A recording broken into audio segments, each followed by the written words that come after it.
I stood in the bathroom, staring at the little pink plus sign on the pregnancy test. My hands trembled as I gripped the sink, a mix of joy and dread washing over me. How would Dane react? I took a deep breath, steeling myself for the conversation ahead. As I stepped into our living room, the sounds of laughter and clinking glasses assaulted my ears. Dane and his friends were already deep into their Friday night revelry.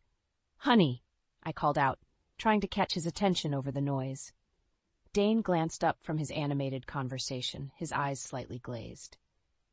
"What's up, babe?" I motioned for him to join me in the kitchen, away from prying ears. He sauntered over, drink in hand, a lopsided grin on his face. "I need to talk to you about something important," I said, my voice barely above a whisper. Dane leaned against the counter, taking a swig from his glass. "Can it wait? I'm in the middle of telling the guys about our Aspen trip." I swallowed hard, pushing down the irritation rising in my throat. "No, it can't wait. I'm pregnant." The words hung in the air between us. Dane's eyebrows shot up, and for a moment I thought I saw a flicker of excitement in his eyes, but as quickly as it appeared it vanished. "Oh," he said, his tone flat. "Well, that's unexpected." My heart sank. "Is that all you have to say?" Dane shrugged, glancing back towards the living room. "What do you want me to say, Hannah? We'll deal with it later. Right now, I've got guests to entertain." Before I could respond, he was already heading back to his friends, leaving me alone in the kitchen with my news and my disappointment. I retreated to our bedroom, closing the door on the sounds of merriment. As I sat on the edge of the bed, my phone buzzed. It was a text from Max, Dane's childhood friend. "Hey, Hannah. Everything okay? You looked upset when you left the room." I hesitated before replying, "Just not feeling well. Thanks for asking." A moment later, another message. "Want me to send Dane up?" I sighed, typing back, "No, it's fine. He's busy with the party." There was a long pause before Max's response came through. "You know, if you ever need to talk." I stared at the screen, a lump forming in my throat. Max had always been kind, always noticed when things weren't right. Unlike Dane, a knock at the door startled me. "Hannah?" It was Dane. "The guys want to play poker? Mind if we use the dining room table?" I closed my eyes, counting to 10 before answering. "Sure, go ahead." "Thanks, babe. You're the best," Dane called out, his footsteps already retreating down the hall. I lay back on the bed, one hand resting on my still flat stomach. This wasn't how I'd imagined sharing the news of our first child. In my dreams, there had been joy, excitement, plans for the future. Instead, I got indifference and a poker game. As the night wore on, the noise from downstairs grew louder. Laughter, shouts, the occasional crash of something being knocked over. I tried to block it out, to focus on the miracle growing inside me. But with each passing hour, a realization grew alongside it. This child deserved better. I deserved better. My phone buzzed again. Another text from Max. "I'm heading out. Are you sure you're okay?" This time, I didn't hesitate. "No," I typed. "I'm not okay at all." Weeks passed, and my pregnancy progressed, but life in our house remained unchanged. If anything, Dane's parties grew more frequent and wilder. I found myself constantly cleaning up after his friends, dodging drunken guests, and trying to find moments of peace in my own home. One Saturday morning, I woke to the sound of breaking glass. I rushed downstairs to find Dane and his buddies sprawled across the living room, surrounded by empty bottles and overturned furniture. "Dane," I said, my voice tight with frustration, "we need to talk." He looked up at me, bleary-eyed and confused. "What's the problem, babe?" I gestured around the room. "This. All of this. I'm 4 months pregnant, and our house is a constant disaster zone. We need to make some changes." Dane stumbled to his feet, swaying slightly. "Come on, Hannah. It's just a little fun. Don't be such a buzzkill." His words stung, but I pressed on. "This isn't about fun. It's about responsibility. We're going to be parents soon." One of Dane's friends, a guy named Trevor, piped up from the couch. "Hey, man, maybe she's right. You should listen to your old lady." Dane whirled on him, suddenly angry. "Don't tell me how to handle my wife, Trevor. This is my house, and I'll do what I want." I felt tears pricking at my eyes. "Your house? What about our home, Dane? What about our family?" He waved a dismissive hand. "We've got plenty of time for all that boring family stuff later. Right now, we're young. We should enjoy it while we can." I stood there, stunned by his callousness. As I turned to leave, I caught sight of Max, who had been quietly observing from the corner. His eyes met mine, filled with sympathy and something else I couldn't quite name. Later that afternoon, as I was folding laundry in our bedroom, there was a soft knock at the door. It was Max. "Hey," he said, his voice gentle. "I wanted to check on you. That scene downstairs was pretty rough." I sighed, sinking onto the bed. "I don't know what to do anymore, Max. It's like Dane doesn't even care about the baby or me." Max sat beside me, careful to keep a respectful distance. "Have you thought about talking to someone? Maybe a counselor?" I shook my head. "Dane would never agree to that. He doesn't think there's a problem." "What about for yourself, then?" Max suggested. "You need support, Hannah. This isn't healthy for you or the baby." As I considered his words, we heard a commotion from downstairs. Dane's voice rang out, loud and slurred. "Hey, everyone, who's up for a pool party?" I groaned, burying my face in my hands. "I can't do this anymore, Max. I just can't." He placed a comforting hand on my shoulder. "You don't have to. Listen, I know it's not my place, but I care about you, Hannah. Both of you," he added, nodding towards my growing belly. "If you need a place to stay, to clear your head, my guest room is always open." I looked up at him, surprised by the offer and the warmth in his eyes. For a moment, I allowed myself to imagine a different life, one filled with peace and understanding. But before I could respond, Dane's voice boomed from the hallway. "Hannah? Where are you? The guys want to use our bedroom for beer pong." Max's expression hardened. "That's it," he muttered, standing up. "I'm going to talk some sense into him." As he strode towards the door, a mix of gratitude and fear washed over me. "Max, wait," I called out. He paused, looking back at me. "What is it?" I took a deep breath, my hand resting protectively over my stomach. I think I'm ready to take you up on that offer." I woke up in Max's guest room, the unfamiliar quiet a stark contrast to the chaos I'd left behind. As I made my way to the kitchen, I heard Max's voice, low and intense. "Dane, you need to get your act together. Hannah's pregnant, for God's sake." I froze, listening to Dane's muffled response through the phone. "I don't care about your stupid business deals," Max snapped. "Your wife needed you, and you chose to party instead." There was a pause, then Max sighed heavily. "Fine, just think about what I said, okay?" I cleared my throat, announcing my presence. Max spun around, his face softening when he saw me. "Hannah, I'm sorry. I didn't mean for you to hear that." "It's okay," I said, settling into a chair at the kitchen table. "Thank you for trying." Max poured me a cup of herbal tea, his movements careful and deliberate. "How are you feeling?" "Honestly, lost," I admitted. I never thought I'd be 5 months pregnant and hiding out at my husband's best friend's house. Max sat across from me, his eyes full of concern. "You're not hiding, Hannah. You're protecting yourself and your baby." Just then, the front door burst open. Dane stumbled in, reeking of alcohol and cigarettes. "There you are," he slurred, pointing an accusing finger at me. "What the hell, Hannah? You can't just leave like that." I stood up, instinctively placing a hand over my swollen belly. "Dane, you're drunk. Go home." He lurched forward, but Max stepped between us. "Back off, Dane. You're not thinking straight." Dane's face contorted with rage. "Oh, I see how it is. You two sneaking around behind my back, huh?" "It's not like that," I protested, but Dane was beyond reason. He shoved Max hard, sending him stumbling backward. "Some friend you are stealing my wife." Max regained his balance, his voice low and dangerous. "Nobody's stealing anyone, Dane. Hannah came here because she felt unsafe in her own home, because of you." Dane's eyes widened, a flicker of shame crossing his face before anger took over again. "You don't know anything about our marriage." "I know enough," Max replied calmly. "I know that Hannah deserves better than what you've been giving her." Dane lunged at Max, his fist connecting with Max's jaw.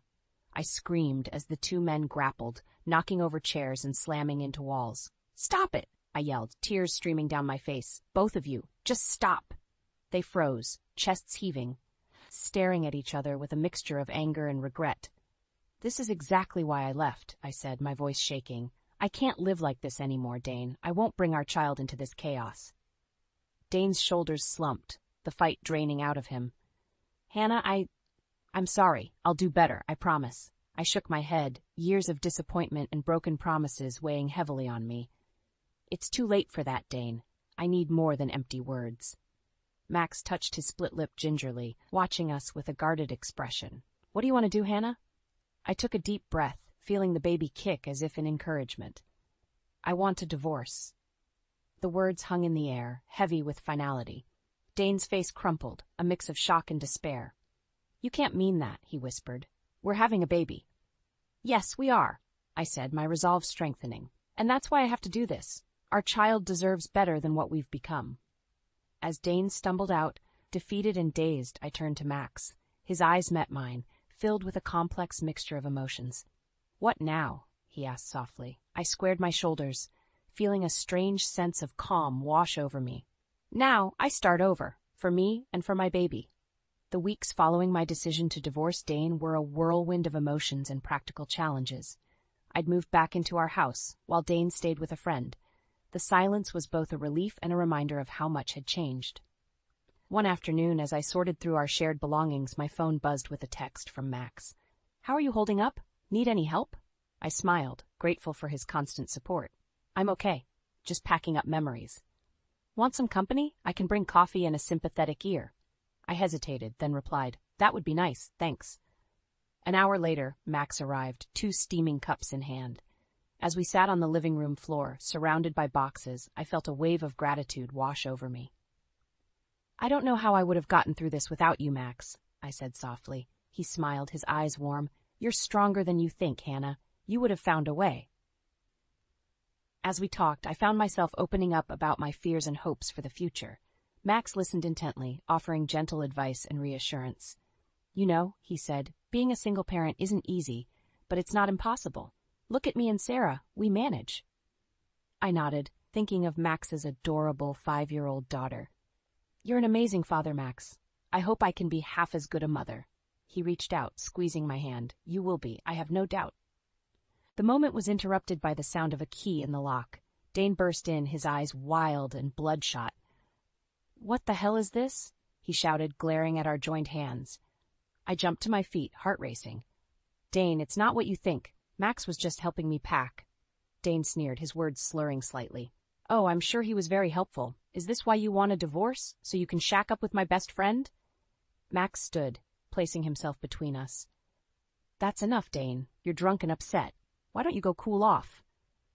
Dane lunged forward, shoving Max hard. Don't tell me what to do in my own house. I stepped back, fear coursing through me. Dane, please, think about the baby. You're scaring me. His face contorted with rage. The baby? How do I even know it's mine? Maybe you've been fooling around with Max this whole time. The accusation hit me like a physical blow. How dare you? I whispered, tears stinging my eyes. Max's voice was low and dangerous. You need to leave, Dane? Now. Dane laughed bitterly. Oh, that's rich. You want me to leave so you can comfort my wife? Fine. You know what? You two deserve each other. Hannah, you want to sleep in the kitchen to make room for your new boyfriend? The cruel words hung in the air, a reminder of all the times Dane had dismissed my feelings and needs. In that moment, something inside me snapped. Get out, I said, my voice surprisingly steady. Get out of this house and don't come back until you're sober and ready to act like a decent human being. Dane's eyes widened, shocked by my forceful tone. He opened his mouth to argue, but Max stepped forward, his presence imposing. You heard her, Dane. Leave. Now. For a tense moment, I thought Dane might lash out again, but then his shoulders slumped and he turned away, slamming the door behind him. As the adrenaline faded, I sank onto the couch, shaking. Max sat beside me, careful not to touch me. Are you okay? He asked gently. I nodded, then shook my head, then burst into tears. Max hesitated, then pulled me into a comforting hug. As I cried, I realized I couldn't stay in this house anymore. It held too many painful memories, too much of Dane's presence. Max, I said, pulling away and wiping my eyes, I need to ask you something important. He looked at me, concern etched on his face. Anything, Hannah. I took a deep breath. Do you still have that spare room available? I sat in Max's guest room, staring at my phone. The number for Dane's Aunt Joan glowed on the screen, my thumb hovering over the call button. I hadn't spoken to her in years, not since Dane had cut ties with her after a heated argument. But I needed her strength now more than ever. Taking a deep breath, I pressed call. Hello? Joan's familiar, gravelly voice answered. It's Hannah. I need your help. There was a pause, then, Hannah, dear, what's wrong? The dam broke. I poured out everything, the pregnancy, Dane's indifference, the constant parties, and now the impending divorce. Joan listened quietly, only occasionally murmuring words of sympathy. "Oh, honey," she said when I finished. "I'm so sorry you're going through this. Where are you now?" "I'm staying with Max, Dane's friend. I couldn't stay in that house anymore." Joan's voice hardened. "Max, the single father? Hannah, are you sure that's wise?" I felt a flicker of defensiveness. Max has been nothing but kind and supportive. "I'm sure he has," Joan said, her tone careful. "But you're in a vulnerable position, dear. People might talk." Before I could respond, there was a knock at the door. Max poked his head in, his expression troubled. "Hannah, Dane's here. He's demanding to see you." My heart raced. "Joan, I have to go. Dane's here." "Wait," Joan's voice was urgent. "Put me on speaker. I want to hear this." Hands shaking, I followed her instructions and walked out to the living room, where Dane stood, looking disheveled and angry. "There you are," he sneered. "Cozy little setup you've got here with Max." "Dane," Max warned, but I held up a hand to stop him. "What do you want, Dane?" I asked, trying to keep my voice steady. He laughed bitterly. "What do I want? I want my wife back. I want you to stop this ridiculous divorce nonsense and come home." "Is that Dane I hear?" Joan's voice crackled through the phone speaker. Dane's eyes widened in shock. "Aunt Joan, what the hell?" "Watch your language, young man," Joan snapped. "Now, what's this? I hear about you treating your pregnant wife like a doormat?" Dane's face flushed with anger. "This is none of your business, you old bat. Hannah, hang up the phone. We need to talk privately." I felt a surge of courage, bolstered by Joan's presence, even if only through the phone. "No, Dane. I'm done with private talks that go nowhere. You want to talk? Let's talk right here, right now." "Fine," he spat. "You want to air our dirty laundry? How about we talk about how you've been cozying up to my best friend while I've been working my ass off to provide for our family?" Max stepped forward, his jaw clenched. "That's enough, Dane. You know that's not true." "Oh, defending her honor now, are we?" Dane sneered. "Both of you, stop it!" I shouted, surprising even myself with the force in my voice. "This isn't about Max. This is about us, Dane. About how you've ignored me, dismissed my feelings, and turned our home into a frat house. I'm having a baby, your baby, and you can't even be bothered to show up to a single doctor's appointment." The room fell silent, save for Joan's soft, "That's it, girl, let it out." Dane's face crumpled, the anger giving way to something that looked almost like remorse. "Hannah, I didn't realize, but I wasn't finished. I've tried, Dane. God knows I've tried. But I can't do this anymore. I won't bring our child into this toxic environment." "So that's it?" Dane's voice was small. "You're just giving up on us?" I looked at him, really looked at him, and felt a wave of sadness for what we'd lost. "No, Dane. You gave up on us a long time ago. I'm just finally accepting it."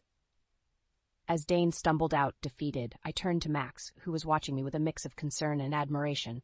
"Hannah," Joan's voice came through the phone, "I think it's time you came to stay with me for a while. What do you say?"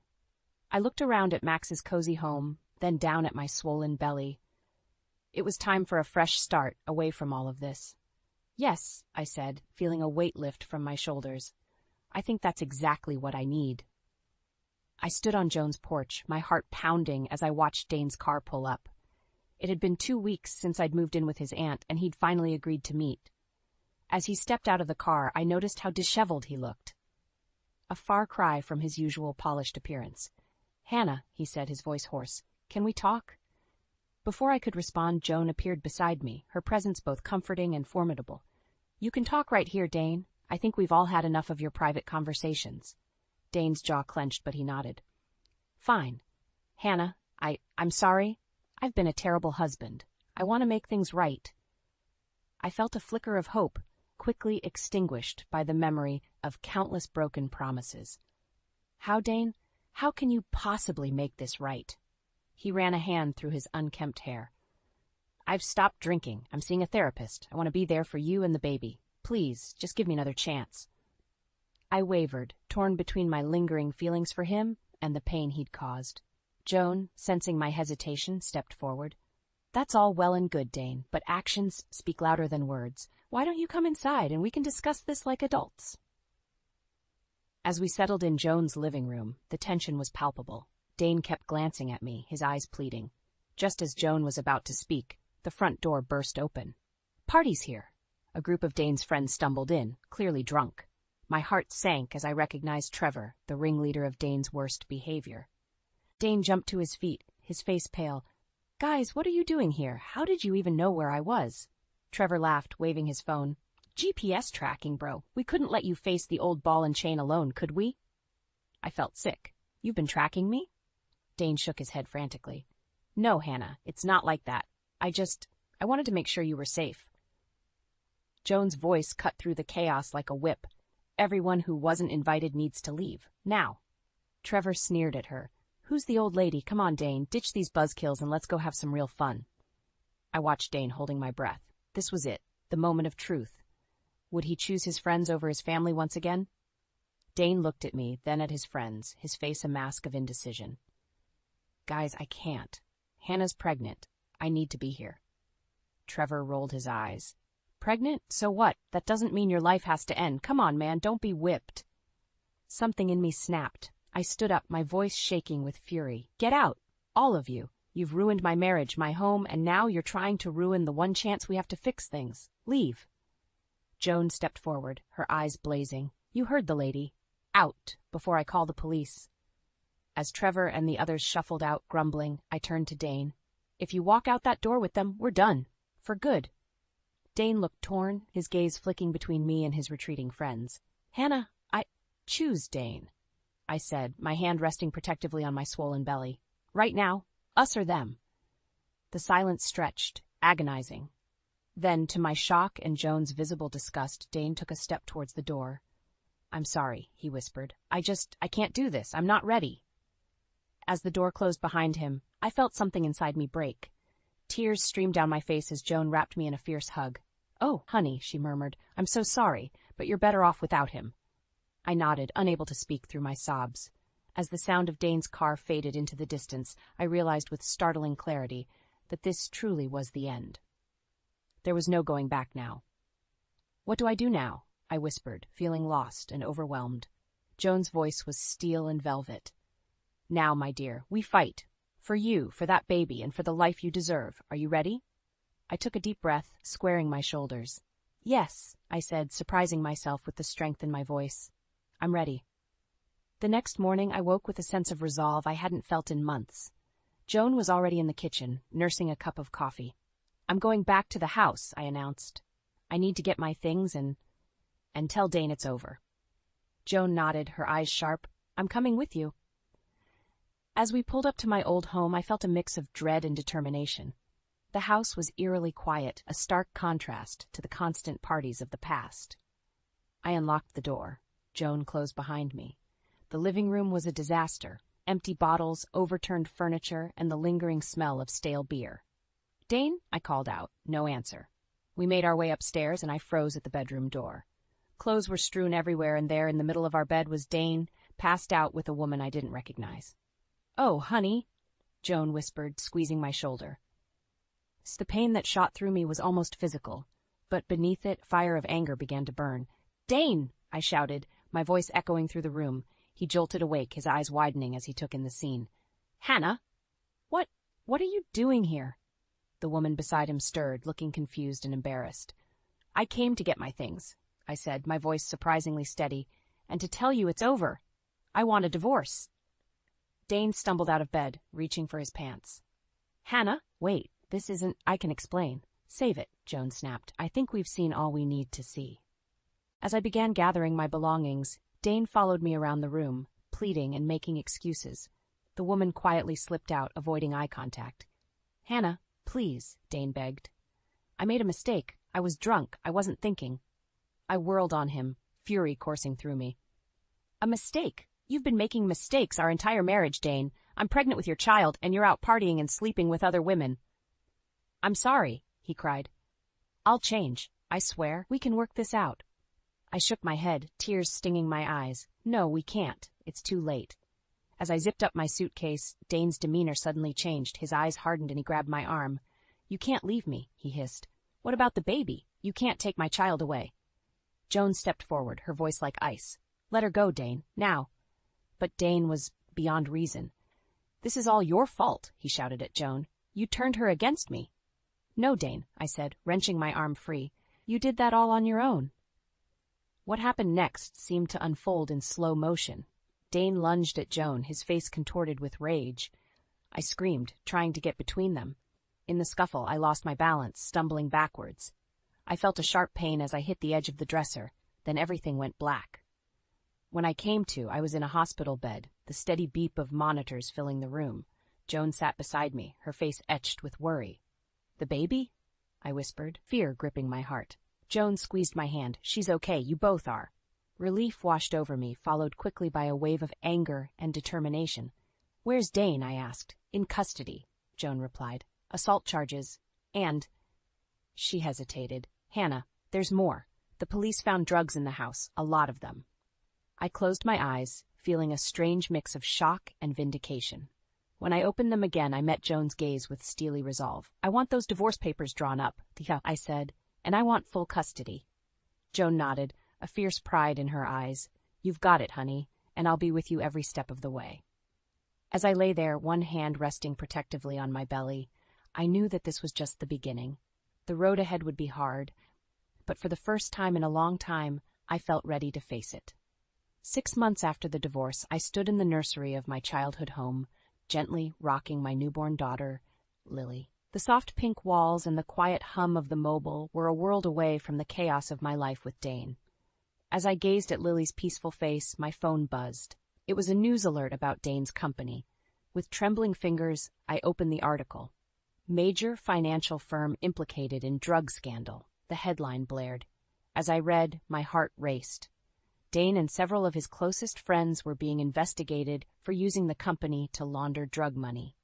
The parties, the erratic behavior, the drugs found in our house, it all suddenly made horrifying sense. I sank into the rocking chair, clutching Lily close. A knock at the door startled me. "Hannah?" It was Joan. "Have you seen the news?" I nodded, unable to speak. Joan entered, her face a mix of shock and vindication. "Oh, honey," she said, sitting on the ottoman beside me. "How are you feeling?" I took a deep breath. "Relieved," I admitted, surprising myself. "And free." Joan squeezed my hand. "You're stronger than you know, Hannah. You got out just in time." As we sat in companionable silence, my phone rang again. It was Max. "Hannah, I just heard," he said, his voice filled with concern. "Are you okay?" "I am," I replied, realizing it was true. "How are you holding up? I know Dane was your friend." Max sighed. "The Dane I knew died a long time ago. I'm just glad you and Lily are safe." After we hung up, I looked at Joan. "I need to do something. Can you watch Lily for an hour?" She nodded, understanding in her eyes. I drove to the county jail where Dane was being held. As I sat across from him in the visitation room, I barely recognized the man before me. He looked haggard, defeated. "Hannah," he said, his voice hoarse, "I'm so sorry for everything." I met his gaze steadily. "I'm not here for your apology, Dane. I'm here to tell you that Lily and I are going to be fine. We're moving forward, and you need to let us go." Dane's eyes filled with tears. Can I ever see her?" I shook my head. "Not now. Maybe someday when she's older if she wants to, but that's her choice to make, not yours or mine." As I stood to leave, Dane called out, "I did love you, Hannah, in my own messed-up way." I paused at the door. "I know, but sometimes love isn't enough. Goodbye, Dane." Driving home, I felt a weight lift from my shoulders. The future stretched out before me, uncertain but full of possibility. Back in the nursery, I found Joan singing softly to Lily. She looked up as I entered, a knowing smile on her face. "Feel better?" she asked. I nodded, taking Lily into my arms. "I feel ready for whatever comes next." Joan stood, wrapping us both in a warm embrace. "That's my girl. You've got this, Hannah, and you've got us." As the sun set outside, casting a golden glow through the window, I looked down at my daughter, her tiny hand wrapped around my finger, and in that moment, I knew we would be okay. "You and me, little one," I whispered. "We're going to build a beautiful life together." Lily cooed softly, as if in agreement. And for the first time in a long time, I felt hope blooming in my chest. Strong, resilient, and unstoppable. The road ahead wouldn't be easy, but I was ready to face it head-on. With Lily in my arms, Joan by my side, and friends like Max to support us, I knew we could weather any storm. As I put Lily to bed that night, I made a silent vow. We would learn from the past, but we wouldn't be defined by it. We would build a life filled with love, laughter, and strength. And most importantly, we would never settle for less than we deserved. The tides had turned, and this time they were carrying us towards a brighter shore.